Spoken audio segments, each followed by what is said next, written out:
नमस्कार, स्वागत है आपका 500 टॉपिक की छठवीं क्लास की सीरीज में। और उम्मीद करते हैं कि इससे पहले जो 5 क्लास आपने पढ़ी है निश्चित रूप से वो आपने कंप्लीट कर लिया होगा। बहुत बढ़िया। Aastha ji good evening, S M Ram ji good evening, Shubham ji Jai Hind, सभी लोगों को नमस्कार, सभी लोगों को जय हिंद, सभी लोगों को गुड इवनिंग। भाई त्योहारों की ढेर सारी अग्रिम शुभकामनाएं। मैं उम्मीद करता हूं कि आप सबके साथ बहुत ही बढ़िया चल रहा होगा और आप अच्छा कर रहे होंगे। मेरे कई सारे साथी जो अभी क्लास में हैं, मैं देख पा रहा हूं आप सब इस बात को बहुत अच्छे से समझ रहे हैं कि जो ये सीरीज पूरी चल रही है ये देखते देखते आपके सिलेबस के बहुत वास्ट हिस्से को कवर कर लेगी। और उसके साथ साथ ये स्टैटिक जो आप कवर कर रहे हैं, यदि आपने हमारा डायनेमिक कोर्स भी शुरू कर दिया है पढ़ना, तो यकीन मानिए कि जो क्वेश्चन के अटेम्प्ट करने की रेंज है वो ऑटोमेटिकली आप 125 से ऊपर चले जाएंगे, चाहे पेपर आरओ का हो या पेपर पीसीएस का हो। और जब आप अटेम्प्ट ज्यादा करते हैं तो आपके परिणाम के सफल होने की संभावना बढ़ जाती है। आइए शुरुआत करते हैं आज की इस क्लास की। काफी बेहतर से टॉपिक रखे गए हैं। मजे की बात यह है कि जो लोग लगातार पढ़ रहे हैं उनको आइडिया होगा कि यदि आज के टॉपिक में हमने एंग्लो मैसूर रखा है तो इससे पहले हमने एंग्लो फ्रेंच आपको पढ़ा दिया है, यानी कि कर्नाटिक वार हमने पढ़ा दिया है। तो इसलिए जो लोग लगातार देख रहे हैं उनसे गुजारिश है कि आप अपने उत्साह को बनाए रखें लास्ट तक। देखिए आपके सामने स्क्रीन पर मैप दिखाई दे रहा है और टॉपिक हमारा है एंग्लो मैसूर वार। एंग्लो मैसूर में देखिए जो की पॉइंट्स हम लोग उसी पर बात करेंगे। वीडियो की लेंथ को बहुत बढ़ाने की जरूरत नहीं है। प्रियांशी जी वेरी गुड इवनिंग भाई, मानवेंद्र जी नमस्कार, सभी लोगों को नमस्कार, गुड इवनिंग। देखेंगे आप जानते हैं कि उस जमाने में जो मैसूर था, उस जमाने का मतलब हम बात जो करने जा रहे हैं वो 1750 से लेकर के और 1799 के बीच की बात हम करेंगे। मैसूर पर मुख्यतः वाडियार डायनेस्टी रूल कर रही थी और वाडियार डायनेस्टी के शासकों में ही हैदर अली जो था वह एक कमांडर के रूप में शामिल होता है। और देखते ही देखते आप यदि समझें इस बात को तो हैदर अली एक शासक के रूप में स्टैब्लिश हो जाता है। और ऐसी कंडीशन में हैदर अली मैसूर को किस तरीके से लेकर के आगे बढ़ेगा वो आपको उसका एक उदाहरण बताएं कि वो बहुत ही समझदार, योग्य और एक बहुत ही कूटनीति, राजनीति और युद्ध की जानकारी रखने वाला शासक था। ऐसे में अंग्रेजों के सामने एक बड़ी चुनौती बनी हुई है। आपको आइडिया होगा कि 1760, देखिएगा एक एक बात को कहीं पेज पर सब क्लियर हो जाएगा, बस ध्यान से समझना। 1760 के वांडीवास के युद्ध में अंग्रेजों को जो जीत मिली और इसके साथ ही साथ जो 1757 में बैटल ऑफ प्लासी में अंग्रेजों को जीत मिली, इन दोनों ने अंग्रेजों के मिलिट्री पावर को बड़ा मजबूत कर दिया। यानी कि ब्रिटिश मिलिट्री पावर बहुत स्ट्रांग हो गई और स्ट्रांग मिलिट्री पावर के कारण उन्हें बार बार ये लग रहा था कि यदि हम कर्नाटक जीत सकते हैं, बंगाल जीत सकते हैं, तो हम मैसूर भी प्राप्त कर सकते हैं। चूंकि बैटल ऑफ बक्सर ने भी उनको ताकत दी थी, इस बात को ध्यान से समझना। बैटल ऑफ बक्सर जो हुआ था, बैटल ऑफ बक्सर में मिली बड़ी जीत के बाद अंग्रेजों के पास दीवानी राइट्स आ गया था और वो बंगाल, बिहार और उड़ीसा से टैक्स वसूल रहे थे। और ऐसे में जब उनके पास टैक्स आएगा तो मिलिट्री पावर क्या होगी, बढ़ती चली जाएगी। इन सच सर्कमस्टांसेस आप समझ सकते हैं कि उनको क्या चाहिए था, मैसूर चाहिए था। और इस मैसूर को प्राप्त करने के लिए कुल अंग्रेजों ने मैसूर के शासकों के साथ 1767 से शुरू करके, मेरी बात को ध्यान से समझिएगा, 1767 से शुरू करके 1799 आते आते कुल 4 बार इन्होंने युद्ध लड़ा है, कुल 4 बार। और इसी युद्धों को हम नाम से जानते हैं एंग्लो मैसूर वार। ठीक है, क्या क्या इसमें 4 हैं और कैसे वो समाप्त होते हैं, काफी अहम है, आपके लिए बहुत ही इंपॉर्टेंट है। सीधे सीधे मैं बात करूं तो आपको समझना होगा इसे बहुत ही ध्यान से। सबसे पहले देखेंगे हम लोग जो फर्स्ट एंग्लो मैसूर है। फर्स्ट एंग्लो मैसूर शुरू होता है कब भाई? फर्स्ट एंग्लो मैसूर का टाइम पीरियड है 1767 से 1769 तक चलता है। और इंटरेस्टिंग फैक्ट यह है कि हैदर अली खुद ही मद्रास के दरबार में जाकर के अंग्रेजों के सामने कहता है कि आप समझौता कर लीजिए, युद्ध करने से कोई फायदा नहीं है। क्योंकि हैदर अली को समझ में आ रहा था कि अंग्रेजों से युद्ध करना वर्तमान हालात में हमारे लिए हानिकारक होगा। और वो कन्विंस कर पाता है। अलायंस चूंकि अंग्रेज बनाए होते हैं हैदराबाद के निजाम के साथ और मराठों के साथ मिलकर के आक्रमण की पूरी तैयारी होती है, और उस अलायंस को भी तोड़ता है और अंग्रेजों के साथ जाकर के एक समझौता करता है जिसे आप नाम देते हैं ट्रीटी ऑफ मद्रास। क्या नाम देते हैं भाई? Treaty of Madras. तो मद्रास में एक संधि हो जाती है और इस मद्रास की संधि के साथ आपको याद होगा कि पहला एंग्लो मैसूर समाप्त हो जाता है और यहां पर हैदर अली और अंग्रेज दोनों आपस में कॉम्प्रोमाइज कर लेते हैं। सेकेंड जब शुरू होता है तब हैदर अली काफी परिपक्व हो चुका है, उसकी सेना बहुत ही अच्छी और बहुत ही विशालकाय हो चुकी है। और इसी बीच में आपको समझ में आना चाहिए, जरा ध्यान से समझिएगा इस पॉइंट को। हैदर अली बिल्कुल चैलेंजिंग पोजीशन में है, लेकिन आयर कूट जो कि एक अंग्रेजी शासक था, उसके नेतृत्व में 1 जुलाई 1781 को, ध्यान से मेरी बात को समझना, 1781 को 1781 में एक युद्ध होता है जिसे कहा जाता है पोर्टो नो। आपके एग्जाम में कई बार पूछा जा चुका है, पोर्टो नो का युद्ध होता है। और पोर्टो नो का जो युद्ध होता है वो किसके किसके बीच में होता है भाई? Haidar Ali versus English leader Eyre Coote. Haidar Ali और आयर कूट के बीच में ये जो युद्ध होता है, इसमें हैदर अली की हार होती है और आयर कूट की जीत होती है। ये काफी अहम और इंटरेस्टिंग पॉइंट है कि दूसरे एंग्लो मैसूर में, सेकेंड एंग्लो मैसूर में हैदर अली हारने के बावजूद भी दोबारा से अपनी उत्साह, अपनी हिम्मत को बढ़ा करके अंग्रेजों को डिफीट करता है। और 1782 में इसको चोट लगती है और उस चोट के कारण इसकी मृत्यु हो जाती है 1782 में। ध्यान से मेरी बात को समझना, 1782 में हैदर अली डायड, इसकी मृत्यु हो जाती है। और इसके बाद जो युद्ध का कमांड है, कंट्रोल है, वो कौन संभाल लेता है? इसका बेटा, जिसका नाम था टीपू। और टीपू कंटिन्यू करता है और 1784 आते आते अंग्रेजों को विवश हो जाना पड़ता है। एक संधि होती है, एक ट्रीटी होती है, यहां पर उसे नाम हम देते हैं ट्रीटी ऑफ मैंगलोर। और याद रखिएगा, ट्रीटी ऑफ मैंगलोर के माध्यम से 1784 में सेकेंड एंग्लो मैसूर समाप्त हो जाता है। इन परिस्थितियों में टीपू सुल्तान की बढ़ती हुई ताकत यह बता रही है कि वह अंग्रेजों से डरने वाला नहीं है। लेकिन वक्त आ जाता है लॉर्ड कॉर्नवालिस का, और समस्या क्या उत्पन्न होती है वो भी समझिएगा जरा। समस्या ये उत्पन्न होती है कि जो यहां पर आप देख रहे हैं ये मैसूर, इसके ठीक नीचे जो त्रावणकोर स्टेट आपको दिखाई दे रहा है, इस त्रावणकोर स्टेट का जो रिलेशन था अंग्रेजों से वो बड़ा अच्छा था। अंग्रेजों का फ्रेंडली रिलेशन था त्रावणकोर के साथ, और टीपू ने त्रावणकोर को कैप्चर करने की कोशिशें शुरू कर दी। और ये बात लॉर्ड कॉर्नवालिस को बहुत बुरी लगी, और लॉर्ड कॉर्नवालिस ने निजाम के साथ, मराठों के साथ, मतलब निजाम इधर कर्नाटिक और इधर मराठों, इन तीनों के साथ मिलकर के एक अलायंस बना करके मैसूर पर चारों तरफ से हमले की तैयारी करता है।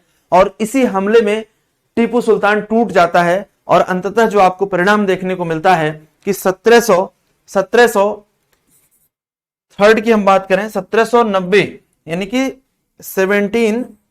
1790 से लेकर के और 1792 तक जो तीसरा एंग्लो मैसूर चलता है, इसमें टीपू सुल्तान बहुत कमजोर पड़ जाता है और हार जाता है। हारने के बाद उसको एक समझौता करना पड़ता है जिसमें उसका बड़ा लॉस होता है, और उस समझौते में मैसूर का आधा राज्य लगभग देने की बात कही जाती है। 3 करोड़ रुपया, बहुत इंपॉर्टेंट पॉइंट आपको बता रहा हूं, 3 करोड़ रुपए युद्ध के हर जाने के रूप में बात करी गई थी कि टीपू सुल्तान को देना है। बहुत सारा हिस्सा मैसूर का मराठों को मिल जाएगा, बहुत सारा निजाम को मिल जाएगा, बहुत सारा त्रावणकोर को और बहुत सारा अंग्रेजों को मिलेगा।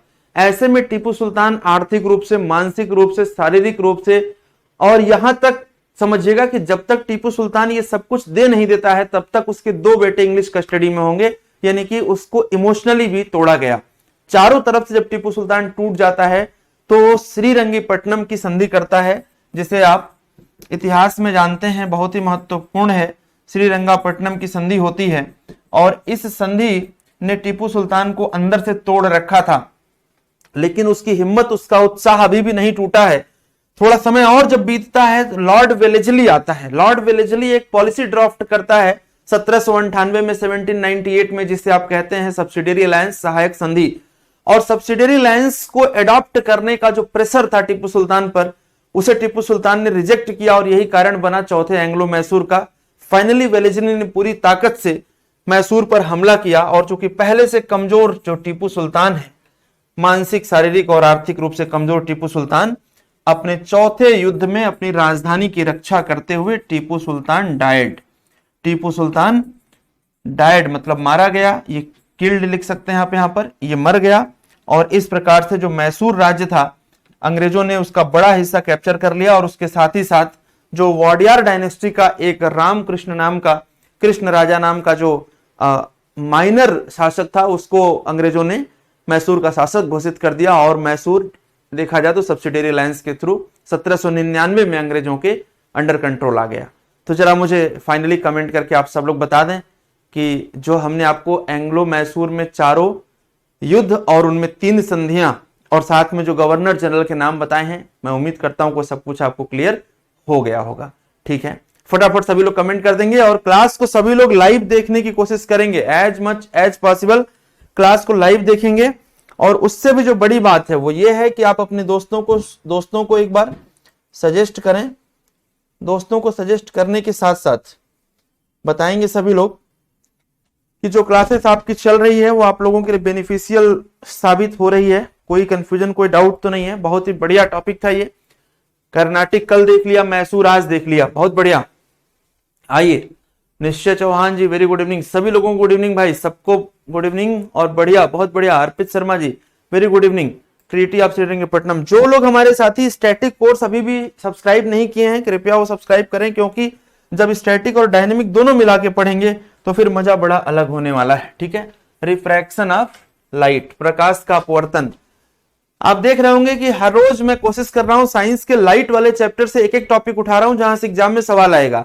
इस वाले टॉपिक और टोटल इंटरनल रिफ्लेक्शन वाले टॉपिक के बारे में मैं बात करूं तो घुमा फिरा के यही दोनों वो टॉपिक हैं प्रकाश चैप्टर से जो हर बार पूछे जाते हैं। तो इसलिए बहुत ही शिद्दत और बहुत ही ध्यान से समझिएगा, काफी बढ़िया टॉपिक है। पहले इस इमेज को ध्यान से देखिए और अपने मन में कुछ विचार करिए। बहुत बढ़िया अर्पित जी, वेरी गुड। देखेंगे टॉपिक को ध्यान से समझेंगे, ध्यान से समझने के बाद थोड़ा सा विचार करेगा कि पहले तो इसकी हिंदी देख लें कि प्रकाश का अपवर्तन है। ध्यान दीजिएगा, प्रकाश का अपवर्तन है, रिफ्रैक्शन ऑफ लाइट है। डिफिनीशन क्या कह रही है? As we all know that कि light rays always travel in straight line direction. प्रकाश की किरणें सदैव सीधी रेखा में चलती हैं, लेकिन जब माध्यम में परिवर्तन होता है, माध्यम में परिवर्तन होने के कारण वह अपने मूल पथ पर आगे ना बढ़ते हुए अपने मूल पथ से थोड़ा विचलित हो जाती हैं। थोड़ा मेरी बात को ध्यान से समझना। जैसे यदि प्रकाश की किरणें सीधी रेखा में चलें, प्रकाश की किरणें यदि सीधी रेखा में चलें तो यहां पर आप मेरी बात को समझने की कोशिश करिएगा। प्रकाश की किरणें यदि सीधी रेखा में चलें तो इधर वायु मीडियम से, एयर मीडियम से ये इंटर कर रही हैं और तो इनको सीधे आगे ऐसे निकलना चाहिए। लेकिन देखा गया है कि माध्यम का घनत्व तो बदला है, इधर वाटर है और ऊपर एयर है, तो एयर का घनत्व कम है, एयर की डेंसिटी कम है, वाटर की डेंसिटी ज्यादा है। तो जब ये कम घनत्व वाले माध्यम से, यानी कि इसको हम D1 मान लें और इसको D2 मान लें, ध्यान से समझिएगा, ना समझ में आए तो मुझे बताइएगा। तो D1 is less than D2। तो जब ये कम घनत्व वाले माध्यम से अधिक घनत्व वाले माध्यम में प्रवेश करेंगी तो अपने नॉर्मल की तरफ आकर्षित हो रही हैं। इस घटना को हम नाम दे रहे हैं रिफ्रैक्शन ऑफ लाइट। डिफिनीशन यदि हम क्लोज करें तो डिफिनीशन ये कहती है कि the deviation of light rays from its original path due to change in the density of medium is known as refraction of light. तो इस पर आपकी परीक्षा में सवाल क्या क्या पूछे जाएंगे, ये तो हो गया। अब यहां पर देखिए जरा ध्यान से कि ये एंगल जो है, ये वाला एंगल इस पर्टिकुलर एंगल के बराबर तो है नहीं। तो यहां पर एक तो कॉन्सेप्ट निकल के आता है रिफ्रैक्टिव इंडेक्स का, माध्यम के अपवर्तनांक का।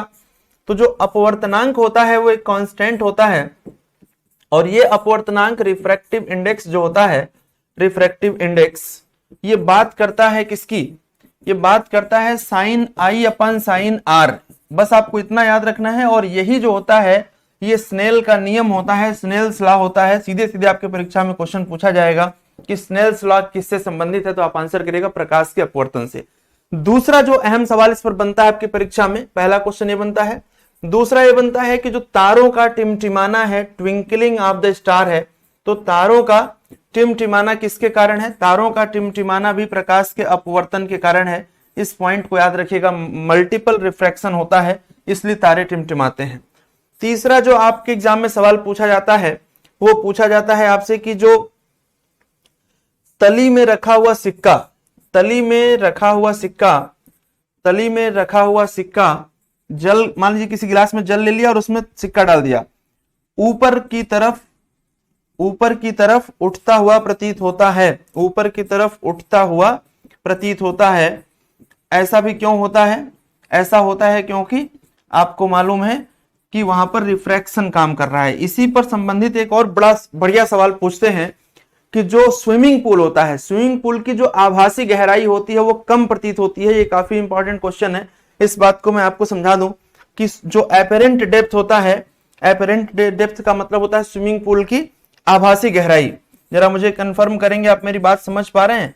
एपेरेंट, मैंने वो इमेज नहीं लगाई है बस आपको बताने के लिए कि यही सारे क्वेश्चन बनेंगे। Apparent depth of swimming pool, swimming pool का जो एपेरेंट डेप्थ है is less than its original depth. जल्दी से मुझे बताइएगा कि वास्तविक गहराई ज्यादा है और आभासी गहराई कम प्रतीत हो रही है स्विमिंग पूल की। इसके पीछे कारण क्या है? इसके पीछे कारण है प्रकाश का भाई अपवर्तन। ठीक है, बहुत बढ़िया। वाटर में डूबी हुई स्टिक टेढ़ी दिखाई देती है प्रियांशी, वेरी गुड, बिल्कुल सही जवाब है ये। बाकी लोग, राखी कह रही है कि प्रिज्म, यहां पर प्रिज्म की बात नहीं है। हाँ ये सच है कि प्रिज्म से प्रकाश की किरणें यदि गुजरेंगी तो वहां पर भी क्या होगा? हाँ, lower to higher will cause bends towards normal. हाँ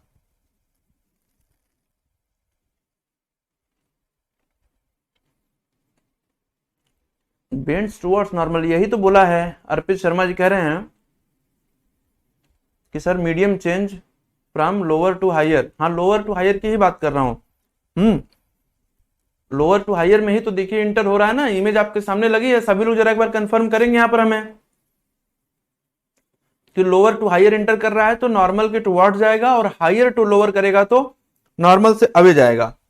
और ऐसा बार बार होता है तो मल्टीपल रिफ्रैक्शन होगा, और multiple refraction he twinkling of star का सबसे बड़ा एग्जाम्पल है।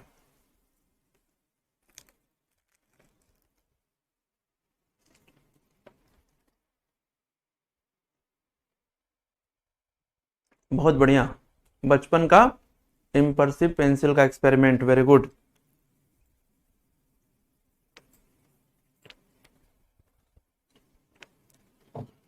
आइए आगे बढ़ते हैं। ठीक है, सारे टॉपिक लगभग कवर हो चुके हैं। अब आते हैं इकोनॉमी का अपना जो टॉपिक है उस पर। आप लोग डाउट पूछ सकते हैं, डाउट पूछने में कोई दिक्कत नहीं। एक बात बताओ, यदि आप लोग हमसे बातचीत नहीं करेंगे तो फिर ये लाइव क्लास पढ़ाने का क्या मतलब रहेगा भाई? लाइव क्लास पढ़ाना ही इसीलिए है ना। तो जो आप लोग गर्मियों के मौसम में देखते होंगे नींबू डाल करके शीशे के गिलास में रखा गया है, नींबू दूर से देखने में बड़ा लग रहा है, या स्विमिंग पूल वो जो एक्वेरियम है, फिश एक्वेरियम, उसमें मछलियां छोटी बड़ी लग रही हैं, ये सब किसके कारण हो रहा है? प्रकाश के अपवर्तन के कारण हो रहा है। ठीक है, अब देखिए ये वाला जो टॉपिक है, यूपी पीसीएस हो, आईएएस हो, आरओ का पेपर हो, इन सब में ना बहुत फ्रिक्वेंटली पूछा जाता है। क्या टॉपिक है भाई? इकोनॉमी का चैप्टर है आपका ये। इकोनॉमी के अंदर आप पढ़ते हैं कुजनेट्स कर्व को, कई बार पूछा गया। फिलिप कर्व आप पढ़ चुके हैं, इससे पहले लॉरेंज कर्व पढ़ चुके हैं। अब ये कुजनेट्स कर्व को जरा देखिएगा। कुजनेट्स कर्व कह रहा है कि the Kuznets curve is a U shaped. ध्यान दीजिएगा, ये एग्जाम में आ चुका है, लेकिन यू शेप्ड है, लेकिन कैसा है? इन्वर्टेड यू है। एग्जैक्टली यही पूछा गया एग्जाम में आपके कि कुजनेट्स कर्व कैसा बनता है, तो इन्वर्टेड यू बनता है। देख सकते हो उल्टा यू बना हुआ है। हाँ नहीं, कल बताया था प्रियांशी, आई थिंक आप क्लास में नहीं थी। सनराइज और सनसेट के बाद सन का दिखाई देना जो है वो स्कैटरिंग ऑफ लाइट का एग्जाम्पल है। ठीक है, चलिए आगे बढ़ते हैं। कहा जा रहा है कि Kuznets curve is a U shaped graphical representation that show the connection between economic growth and various factors such as income equality, environmental quality और फॉरेस्ट कवर। क्या कह रहा है जरा देखिए। आप एक एक्सिस पर आप यदि इकोनॉमिक ग्रोथ को ले लें, यानी कि एक्स एक्सिस पर लोगों की आय बढ़ रही है। क्या बढ़ रहा है? लोगों का इनकम बढ़ रहा है। और यहीं पर हम बात करें वाई एक्सिस पर, तो इनकम इनइक्विलिटी बढ़ रही है, तो जरा ध्यान से मेरी बात को समझना, काफी अहम मुद्दे पर आप हैं। इनकम इनइक्विलिटी का मतलब क्या हो गया? जैसे जब आप डेवलपिंग देशों को देखेंगे, जैसे भारत जैसे देशों को आप देखेंगे, या भारत जैसे चीन है, या दूसरे जो भारत के पैरेलल कंट्रीज हैं, जब इनको आप देखेंगे तो शुरुआत में क्या दिखाई देगा आपको? ध्यान से समझिएगा कि जैसे जैसे लोगों का इकोनॉमिक ग्रोथ होगा वैसे वैसे समाज में इनकम इनइक्विलिटी बढ़ेगी। ध्यान से मेरी बात को समझना। चलो आप अपने गांव में, अपने कॉलोनी में, अपने शहर में देखना शुरू करिए, आपको मेरी बात समझ में आ रही होगी कि जैसे जैसे कुछ लोगों की आय बढ़ती है वैसे वैसे उनकी आय में और बाकी लोगों की आय में गैप क्रिएट होता है। इसे हम कहते हैं कि इनकम इनइक्विलिटी बढ़ रही है। लेकिन एक टाइम आ जाएगा, एक सैचुरेशन लेवल आएगा, जहां पर सरकार के द्वारा चलाए गए नीतियों से या उस समाज की अपनी आर्थिक व्यवस्थाओं के कारण एक टर्निंग पॉइंट आएगा, और आप देखोगे कि इसके बाद क्या होगा इकोनॉमिक ग्रोथ तो हो रही है, पर कैपिटा इनकम बढ़ रही है, लेकिन समाज में इनकम इनइक्विलिटी क्या हो रही है, रिड्यूस हो रही है। यानी कि जो गरीब आदमी था अब धीरे धीरे वो भी अमीर बनने लगा है। जरा फ्लैशबैक में जाइए, हिंदुस्तान के पिछले 50 साल के इतिहास में जाइए। कभी ऐसा हुआ करता था कि पूरे गांव में सिर्फ एक आदमी के घर जो है वो पक्के मकान बने हुए हैं। आज स्थिति क्या हो गई कि लगभग सबके ही घर पक्के मकान बने हुए हैं। तो इसका मतलब क्या हो गया कि जो आपका इनकम इनइक्विलिटी है वो रिड्यूस हुआ है। जरा मुझे कमेंट करिए, मेरी बात समझ में आ रही है? ऐसा कुछ नेट समझाना चाहते हैं, इसीलिए शुरुआत में ग्राफ ऊपर उठता है, फिर टर्निंग पॉइंट से नीचे आता है, और इसे ही हम कहते हैं कि ये इन्वर्टेड यू बन रहा है, इन्वर्टेड यू टाइप का कर्व बना रहा है। और ये कुछ नेट्स बताते हैं अपने इकोनॉमिक ग्रोथ और जो इनइक्वालिटी है उसके बीच में रिलेशन। तो फटाफट कमेंट करेगा, बात समझ में आ रही है, क्लियर हो रहा है? इकोनॉमी का बहुत ही अच्छा टॉपिक है और सीधे सीधे एग्जाम में ये सारी बातें आपसे पूछी जा सकती हैं जो मैंने समझाया आप लोगों को। और इन्वर्टेड यू, प्रियांशी हैं, अर्पित शर्मा है, राखी कटियार है, रवि प्रकाश है, सभी लोग प्लीज कमेंट करते रहेंगे जब तक आप सबके कमेंट आ जाए, फिर आगे बढ़ा जाए।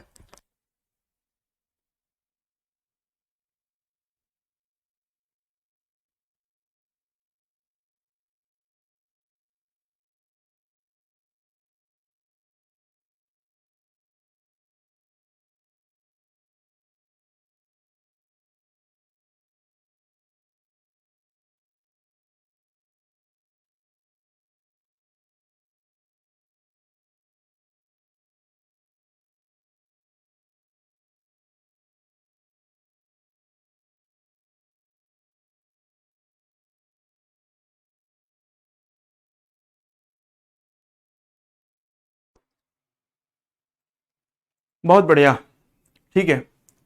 बहुत सारे एग्जाम्पल हैं, आप अपने अपने समाज के 50 वर्षों के इतिहास में दोबारा जाके देखिए। कभी ऐसा होता था कि पूरे कॉलोनी, पूरे गांव में एक लोगों के पास, 2 लोगों के पास कार और मोटरसाइकिल है। आज स्थिति यह है कि लगभग लगभग सभी घरों में, यहां तक कि पर पर्सन होने लगा है। इसका मतलब है, हाँ yes sir, please environment and forest cover को रिलेट करिए। कुछ नहीं करना है जी, कुछ नहीं करना है। फॉरेस्ट और इन्वायरमेंटल डिग्रेडेशन, यहां जहां इनकम इनइक्वालिटी आपने लिखा है यहीं पर फॉरेस्ट लिख दो, यहीं पर इन्वायरमेंटल डिग्रेडेशन लिख दो या फॉरेस्ट डिग्रेडेशन लिख दो। तो जब भी कभी विकासशील देशों में, अंतर समझिएगा, विकासशील देशों में जब काम शुरू होता है तो पर्यावरण की चिंता आप नहीं करते। जैसे मेरी एक बात समझिएगा कि आपका अपना घर बन रहा हो और आपके घर में कोई पुराना पेड़ हो और आपको लगता हो कि इस पेड़ को काट देने से घर बढ़िया बन जाएगा, तो आप बिना कुछ सोचे समझे सबसे पहले पेड़ ही काट देते हैं। लेकिन जब डेवलपिंग कंट्रीज से हट करके हम डेवलप्ड फेज में जाते हैं तो हमें समझ में आने लगता है कि हमें डेवलपमेंट भी करना है और इन्वायरमेंटल डिग्रेडेशन को रोकना भी है। भारत अब उसी दिशा में आगे बढ़ रहा है, हम डेवलपिंग से डेवलप्ड की तरफ मूव कर रहे हैं। 2047 में हमें विकसित भारत का निर्माण करना है। ऐसे में हम पर्यावरण के डिग्रेडेशन को रोकेंगे तो हम क्या करेंगे, क्लीन एनर्जी पर जाएंगे, है ना। तो पर्यावरण भी बचेगा और विकास भी होगा। तो फिर कर्व ऐसा ही बनेगा, शुरू में विकास के साथ साथ पर्यावरण का नुकसान ज्यादा होगा, एक टर्निंग पॉइंट आएगा जहां से पर्यावरण का नुकसान कम होने लगेगा और विकास बढ़ने लगेगा, फिर अगेन उल्टा यू बनेगा। अगेन कंफर्म करिए कि बात मेरी समझ में आ गई कि कोई कंफ्यूजन है। चलिए, पॉलिटी का छोटा सा टॉपिक है नीति आयोग। कुछ समझ में ना आए तो पूछते रहिएगा, क्योंकि आपके प्रश्नों से मुझे कोई घबराहट नहीं होती है। जितना समय रहता है उसमें मैं आपको बेहतर बताने की कोशिश करता हूं। पहले आप लोग कमेंट करके हमें बताएंगे नीति आयोग के बारे में कि नीति आयोग कैसी बॉडी है, एक सांविधिक निकाय है, एक सांविधिक निकाय है या संवैधानिक निकाय है। पहले तो हमें बताएंगे कि यह एक स्टैट्यूटरी बॉडी है या एक सांविधिक निकाय है या फिर ये कॉन्स्टिट्यूशनल है, संवैधानिक है। आप हमें कमेंट करके बताएंगे सभी लोग। कॉन्स्टिट्यूशनल है, चलिए फटाफट सभी लोग बताएंगे सांविधिक है या संवैधानिक है, फटाफट। तो आंसर होगा कि सर नीति आयोग जो है वह ना तो सांविधिक है और ना ही संवैधानिक है। सर ये दोनों नहीं है। तो सर ये कैसे बना है, एक संसदीय प्रस्ताव से बना है और जिस प्रकार से योजना आयोग बना था उसी प्रकार से ये भी बना है। तो ना तो यह संविधिक है और ना ही यह संवैधानिक है। इस पॉइंट को आपको ध्यान में रखना है, ठीक है। कब बना है, 2015 में बना है। किसको रिप्लेस किया है, तो इसने रिप्लेस किया है प्लानिंग कमीशन को, योजना आयोग को। और योजना आयोग कब बना था, तो योजना आयोग बना था 15 मार्च 1950 को। यदि आपको नहीं याद है तो ये डेट आपको एग्जैक्टली याद होनी चाहिए। 15 मार्च 1950 को योजना आयोग बना था। योजना आयोग को हटा करके नीति आयोग बना।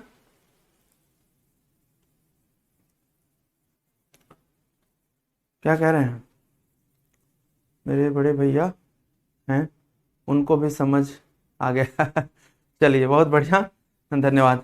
ठीक है, जरा समझिएगा, यहां तक क्लियर है।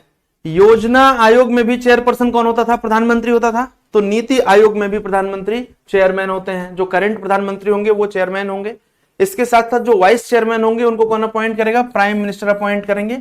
साथ में जो गवर्निंग काउंसिल होगी उसका मेंबर आपसे बार बार परीक्षाओं में पूछता है, तो chief ministers of all states and lieutenant governors of union territories. तो जितने भी यूटीज हैं, जम्मू कश्मीर, लद्दाख, पौंडीचेरी, लक्षद्वीप, दिल्ली जैसे जितने भी यूटीज हैं इंडिया में, चंडीगढ़ वगैरह, सब के जो एलजी होंगे या एडमिनिस्ट्रेटर होंगे वो नीति आयोग के गवर्निंग काउंसिल के मेंबर होंगे। साथ में सभी राज्यों के मुख्यमंत्री होंगे।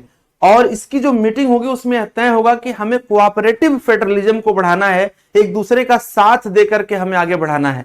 मतलब एक राज्य दूसरे राज्य से कंपटीशन मत रखे, कंपटीशन रखे तो पॉजिटिव रखे, नेगेटिव कंपटीशन ना रखे। ऐसा कोशिश किया था माननीय नरेंद्र मोदी जी ने जब वो प्रधानमंत्री बनकर के पहली बार आए थे। तो उन्होंने प्लानिंग कमीशन, चूंकि प्लानिंग कमीशन और नीति आयोग में बहुत बड़ा डिफरेंस है, आप कभी डिटेल में पढ़ेंगे इस टॉपिक को तो मैं बताऊंगा, लेकिन अभी के लिए इतना ध्यान रखिएगा कि ये कोऑपरेटिव फेडरलिज्म को बढ़ावा देता है, राज्यों के बीच में आपसी सामंजस्य अच्छा बने, इसके लिए नीति आयोग की मीटिंग होती ही रहती है और उसके बहुत सारे इनिशिएटिव्स लिए जाते हैं, आप देख सकते हैं। ठीक है, हम बात करते हैं कौन कौन से इनिशिएटिव हैं जो मेजर हैं, जो आपकी परीक्षाओं में पूछ सकते हैं। तो एक तो सबसे पहले sustainable development goal SDG India index जो है वो नीति आयोग का इनिशिएटिव है, याद रखिएगा। कंपोजिट वाटर मैनेजमेंट इंडेक्स, याद करिए जरा, अभी जब करंट अफेयर पढ़ाऊंगा तो इन्हीं सबकी रैंकिंग आपको बताऊंगा, तब आप कहेंगे कि सर ये कौन जारी करता है, तो अभी पढ़ लीजिए नीति आयोग जारी करता है, फिर उस समय केवल और केवल रैंक आपको याद रखना पड़ेगा। Composite water management index, Atal innovation mission सब आ चुका है परीक्षा में। 7 project, aspirational district programme, school education quality index, district hospital index, और इसके साथ साथ health index, agriculture marketing and farmer friendly reform index, India innovation index, women transforming India awards, good governance index, women entrepreneurship platform WEF, strategy for new India at 75 और methanol economy programme. ये सारे initiatives किसके हैं? नीति आयोग के। और एक बड़ा portal जो है जिसे आप कहते हैं ई अमृत पोर्टल। ये ई अमृत पोर्टल क्या है? तो E Amrit is a one stop destination for all information on electric vehicles, busting myths around the adoption of EVs, their purchase, investment opportunities, policies, subsidies etcetera. यानी कि हम बात करें इलेक्ट्रिक व्हीकल से संबंधित तो ई अमृत पोर्टल पर आप जाकर के वहां पर पढ़ सकते हैं। And the portal has been developed and hosted by NITI Aayog under a collaborative knowledge of exchange programme with the UK government and as a part of UK India joint road map for 2030 signed by the prime minister of 2 countries. ठीक है, तो E अमृत जो portal है इसके बारे में इतनी जानकारी आप याद रखिएगा, खास करके यूके इंडिया का ज्वाइंट रोड मैप है 2030 के लिए, इलेक्ट्रिक व्हीकल की बात करता है, और ये सब आपकी परीक्षाओं में बहुत ही अहम जानकारी है जो सीधे सीधे नीति आयोग के वेबसाइट से लेकर के आपको दिया जा रहा है। ठीक है, तो आंसर आप सबको पता चल गया सारी बातों का। उम्मीद करता हूं कि आपको ये जानकारी समझ में आ गई होगी। हिस्ट्री आपने देखा, छोटा सा टॉपिक, पॉलिटी का छोटा सा टॉपिक देखा, आपने इकोनॉमी का टॉपिक देखा और आपने साइंस का टॉपिक देखा।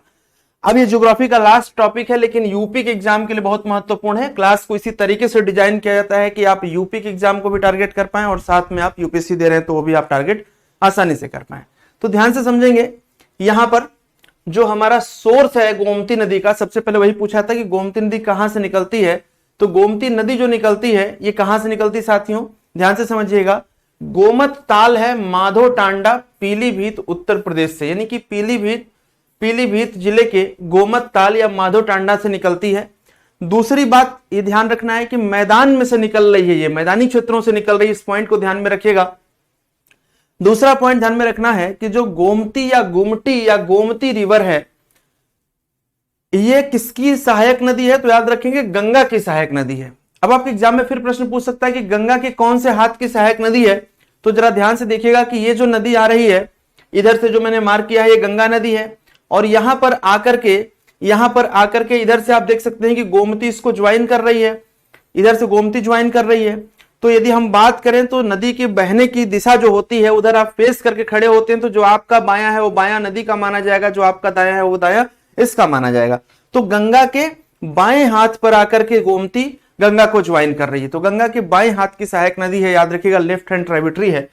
यदि हम गोमती की बात करें तो a major tributary of Gomti is Sai river. Sai नदी पर सवाल आ सकता है, which join the Gomti near Jaunpur. Sai नदी के किनारे ही प्रतापगढ़ शहर भी स्थित है। ये पॉइंट भी आपके एग्जाम में पूछा जाता है। जौनपुर में जाकर के सई नदी गोमती नदी को ज्वाइन कर लेती है। And the Markande Mahadev temple बहुत ही महत्वपूर्ण है। मार्कंडे महादेव टेम्पल गाजीपुर बनारस की सीमा पर लगभग स्थित है। कहा जा रहा है कि it is located at Confluence of the Gomti and Ganga. तो गोमती और गंगा के कॉन्फ्लुएंस पर, दोनों के संगम पर मार्कंडे महादेव का मंदिर स्थित है। तो गोमती नदी के बारे में एक तो आपको यह ध्यान रखना है, दूसरा ध्यान रखना है कि जौनपुर शहर को बीच से दो हिस्सों में बांटती है, लखनऊ शहर को बीच से दो हिस्सों में बांटती है। पुराना शहर लखनऊ जो है वो गोमती के दाहिने हाथ पर स्थित है, जबकि जो नया लखनऊ बसा हुआ है वो लगभग गोमती के बाएं हाथ पर स्थित है। ये सारे आपको ध्यान में रखना है। जब कभी बड़ा इमाम बाड़ा आप देखेंगे तो बिल्कुल गोमती के किनारे आपको दिखाई देगा। कभी आप रूमी दरवाजे को देखेंगे तो गोमती के किनारे ही स्थित है। ये सारे आपके एग्जाम में सवाल पूछे जाते हैं गोमती नदी से।